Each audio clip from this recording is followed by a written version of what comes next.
Jadi usul fikih adalah suatu hukum yang telah ditetapkan dan telah ada dalilnya. Paham nggak? Nah, anak itu bisa lihat seperti yang di depan. Usul fikih itu secara etimologi adalah bentuk jamak dari kata usul, as, yang artinya seperti tadi adalah fondasi, dasar, landasan, atau prinsip utama dalam hukum. Nah, yang kedua itu secara istilah terminologinya adalah ilmu yang membahas tentang kaidah-kaidah, metode-metode yang menggali tentang hukum-hukum syariat dan hukum Islam yang di dalamnya ada dalil. Paham nggak? Apa itu usul fikih? Ayo, siapa yang paham tadi? Yang paham? Siapa yang belum paham tadi? Ada yang mau? Ibu mintanya siapa yang mau menyimpulkan materi mengenai usul fikih tadi? Ayo nak, siapa yang mau? Menurut pemahaman Anda apa sih usul fikih tadi? Mau? Siapa yang mau nanti ibu kasih reward? Ibu kasih hadiah, ibu kasih nilainya ibu bisa. Ayo, Celni, mau coba? Ya, ayo. Apa itu usul fikih? Usul fikih itu prinsip dasar tentang Islam. Iya, bagus.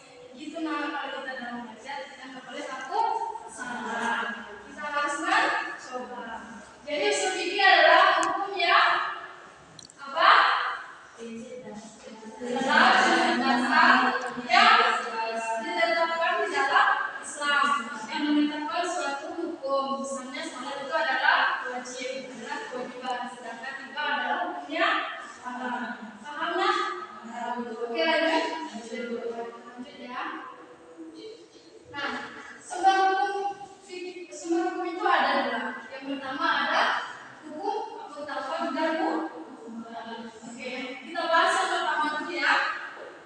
Hukum mutafaq alaih. Nah, apa itu hukum mutafaq alaih? Nah, itu ya, mutafaq alaih adalah hukum yang disepakati yang diperbolehkan oleh Islam untuk dilaksanakan. Nah, dalam hukum mutafaq alaih ini ada beberapa unsur yang dapat memperkuat hukum ini. Contohnya, yang pertama itu ada hukumnya adalah Al-Quran. Nah, Al-Quran sebagai seorang muslim, Al-Quran adalah pedoman bagi hidup manusia yang merupakan di dalamnya berisi petunjuk, larangan, apalagi asal nggak tahu, iya kisah. Nah, dalam Al-Quran kita dapat mempelajari adanya hukum, adanya larangan. Nah, dan setiap yang dalam Al-Quran itu adalah perkataan Nabi. Nah, dan diambil dari kisah-kisah Nabi. Jadi dalam Al-Quran itu berfungsi sebagai penjelas untuk hukum-hukum yang ada di dalam usul fikih. Yang kedua ada Al-Sunnah. Apa itu Al-Sunnah? Nah, ada tahu? Apa? Iya, perkataan Rasul atau disebut juga dengan hadis. Nah, apa fungsi hadis dalam hukum Islam mutafaq ini? Tahu? Ayo, siapa yang berani yang tangannya boleh goyahkan? Siapa? Siapa yang mau? Kenapa masih malu? Ayo. Oh, ya udah. Jadi dalam hukum Islam mutafaq ini, As-Sunnah atau hadis ini itu adalah penguat setelah Al-Quran. Jadi dalam hukum Islam mutafaq ini, hadis ini berperan sebagai penguat setelah Al-Quran. Paham? Oke, selanjutnya ada apa? Apa itu ijma?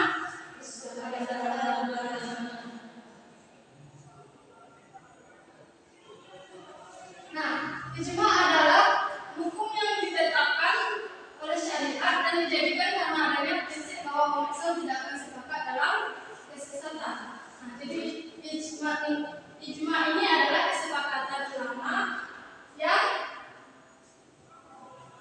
di dalamnya terdapat prinsip untuk penetapan hukum. Oke, selanjutnya ada kias.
narkoba yang itu biasanya sama itu adalah minuman yang tidak boleh diminum. Nah, maka dalam kias contoh dikatakan bahwa pemahaman itu diperluas seperti karena narkoba tadi tidak ada disebutkan Al-Quran, maka Muhammad tadi disamakan dengan narkoba, yaitu obat-obat atau minuman yang tidak boleh diminum.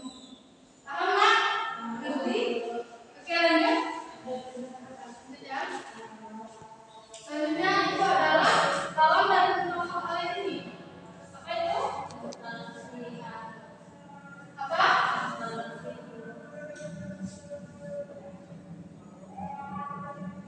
Nah, mutlak yaitu hukum yang tidak diperbolehkan. Adalah hukum yang diperselisihkan oleh para ulama. Mutlak ini adalah hukum yang diperselisihkan oleh para ulama. Contoh hukumnya ada beberapa. Nah, ada juga dalam mutlak hal ini dilakukan pembagiannya. Yang pertama ada yang tahu? Istisna. Apa itu istisna? Istisna adalah menetapkan hukum, mengutamakan hukum yang lebih maslahat meskipun menyimpang dari kaidah umum. Contohnya, boleh membeli barang yang belum ada karena ada kebutuhan masyarakat.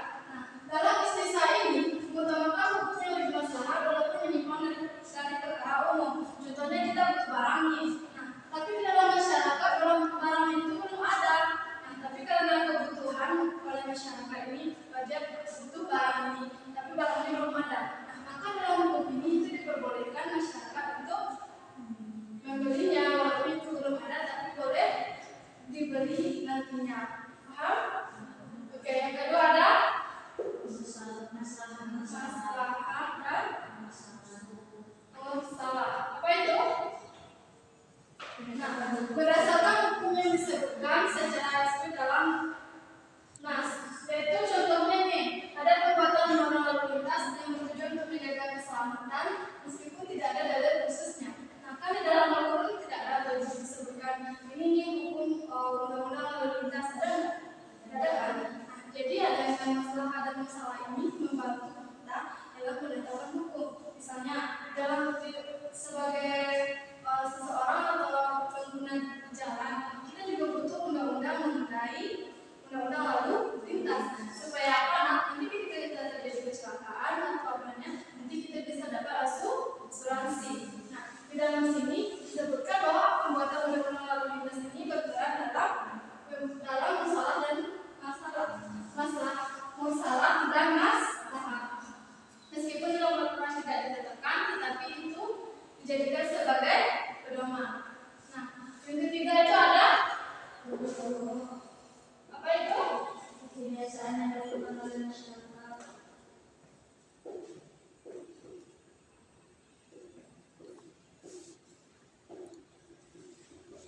Nah, oke, selanjutnya itu ada Nah, itu adalah kebiasaan di dalam masyarakat, tetapi tidak bertentangan dengan syariat. Contohnya dalam pernikahan, dalam penetapan mahar.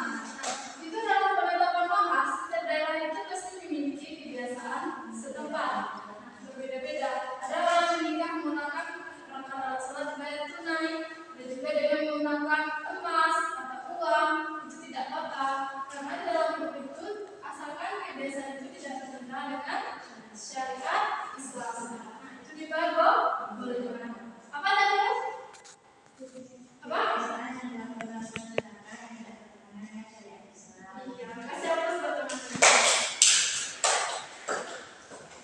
Nah, selanjutnya ada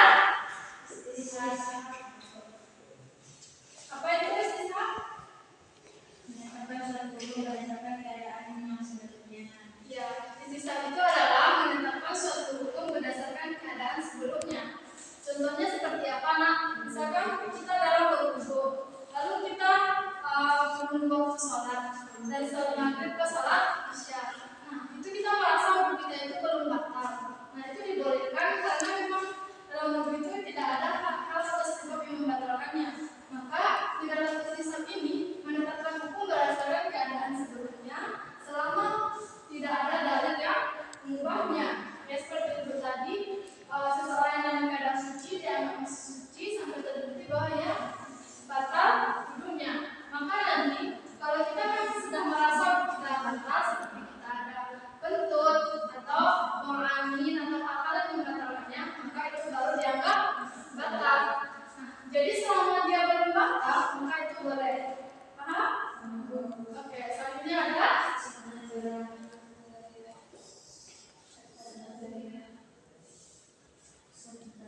di situ kita tidak boleh menjual senjata ini karena itu akan menyebabkan terjadinya pertumpahan darah. Maka di dalam syariat ini yaitu melarang untuk menutup celah yang bisa mengarah pada kemunduran sehingga yang nantinya mengakibatkan dosa. Lalu selanjutnya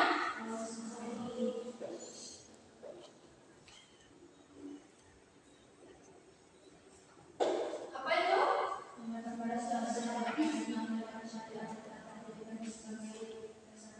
Iya, sahabi adalah pendapat sahabat Nabi yang tidak bertentangan dengan Al-Quran dan hadis. Nah, dijadikan dalil ya. Contohnya nih, di dalam kehidupan ada seorang suami istri. Lalu beliau ini karena ada kejadian sesuatu dalam rumah tangganya yang menyebabkan mereka tidak bisa untuk bertahan lagi. Nah, pada masa ini atau keadaan ini, maka seorang suami itu bisa menjatuhkan talak 3 pada istrinya. Nah, itu sah hukumnya. Kenapa? Ketika suami telah menyatakan talak 3, maka dia akan misalkan bercerai dengan istrinya. Nah, itulah contoh dari kaum sahabat ini, pendapat Nabi yang tidak bertentangan dengan Al-Quran dan hadis dan bisa dijadikan sebagai dalil. Contohnya apa? Contohnya tadi? Apa contohnya? Pak Yuta? Kenapa kamu kamu? Ya, apa tadi contohnya? Ada 3. Siapa yang menjadikan ada 3? Suami. Kasih aku suatu mana? Oke, paham kan? Lanjut? Mau lanjut atau mau ulangi lagi? Kalau lanjut harus fokus ya. Lanjut ya.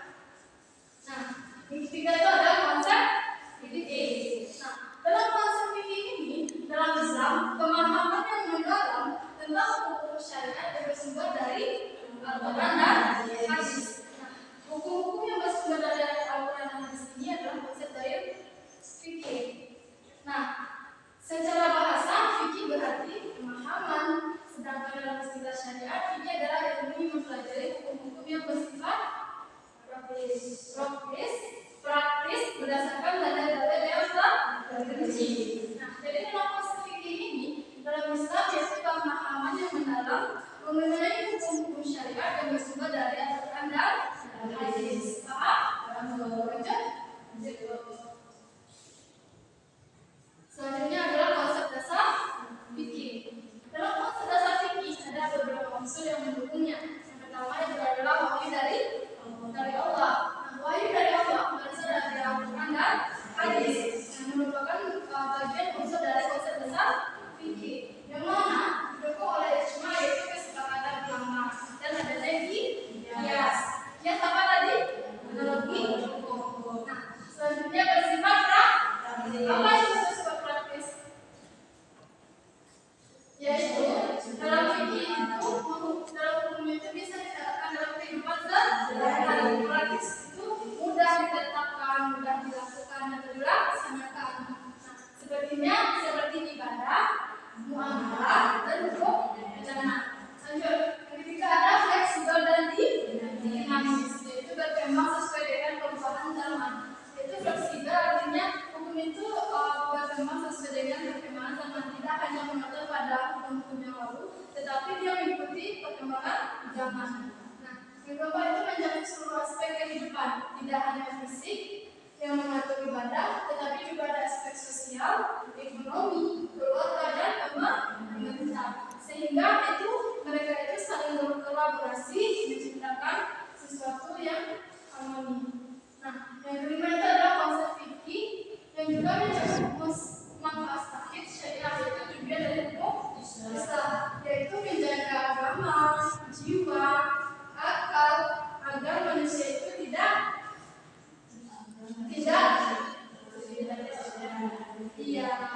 agar manusia itu tercipta sejahtera dalam kehidupan, bukan terpecah belah. Maka itulah unsur-unsur yang mendukung untuk konsep fikih. Paham? Lanjut ya. Nah, yang ketiga itu adalah sejarah perkembangan fikih. Nah,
Pemilihan ini menjadi rujukan utama dalam penetapan hukum. Nah, maka dari masa pembentukan masa utama ini maka terbentuklah antar masa besar sampai saat ini.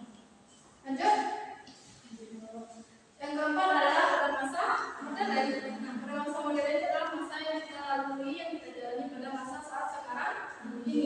Nah, pada masa modern ini fikih terus mengalami perkembangan melalui pilihan dan kontemporer agar bisa menjawab persoalan yang ada di dalam masyarakat seperti hukum ekonomi syariah, teknologi, hingga isu sosial. Paham? Jadi, secara garis besarnya, fikih adalah usaha umat Islam untuk memahami dan menerapkan hukum-hukum agama dalam kehidupan sehari-hari yang perkembangannya dimulai dari masa Nabi dan berkembang melalui upaya para ulama dalam menyusun metode penetapan hukum hingga mencipta bentuk modern yang dinamis.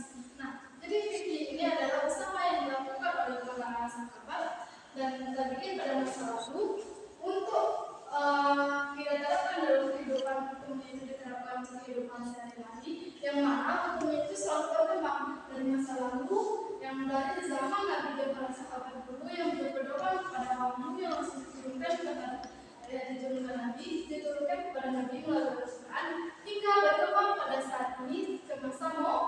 Nah, pada masa ini Al-Quran tetap dijadikan sebagai pedoman dan petunjuk, tetapi dibantu dengan seiring perkembangan zaman.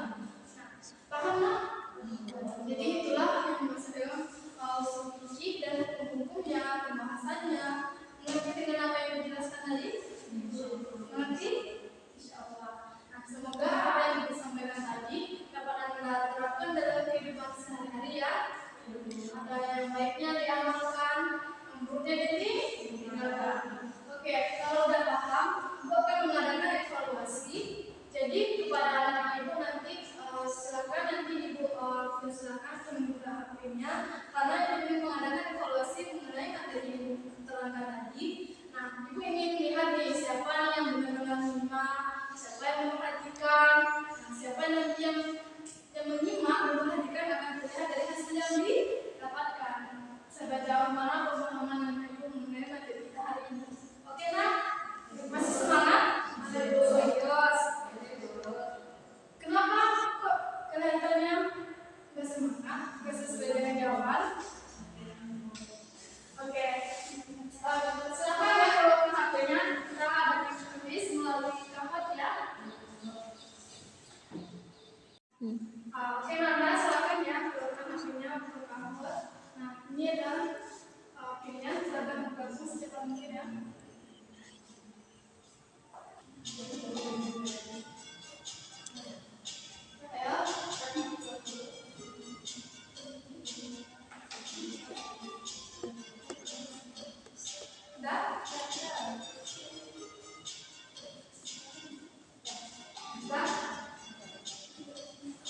Siap-siap ya.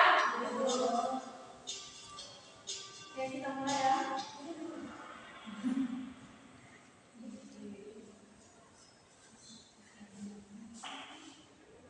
Ya, fokus. Pertama,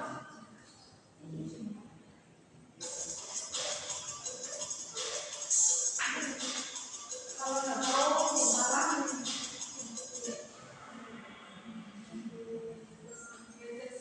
Betul semua? Betul. Nah,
sisi depan